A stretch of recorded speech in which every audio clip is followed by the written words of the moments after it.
বৃহস্পতি সপ্তমে থাকলে জাতকের রাজ সম্মান ও সুখ্যাতি হয়।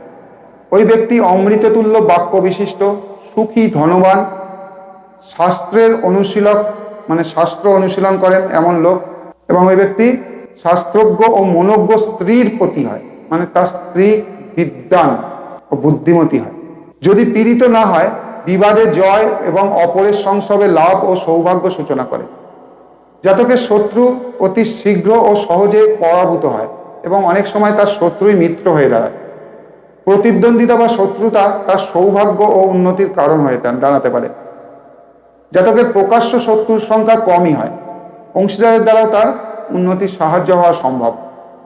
অনেক ক্ষেত্রে বিবাহের পর জাতকের উন্নতি হয়ে থাকে, অথবা বিবাহই তার উন্নতি ও ভাগ্যবৃদ্ধির কারণ হতে পারে। তার স্ত্রী সুশীলা, উদার স্বভাবের হয়ে থাকেন এবং তার দাম্পত্য জীবন বেশ শান্তিপূর্ণ হয়। তার স্ত্রী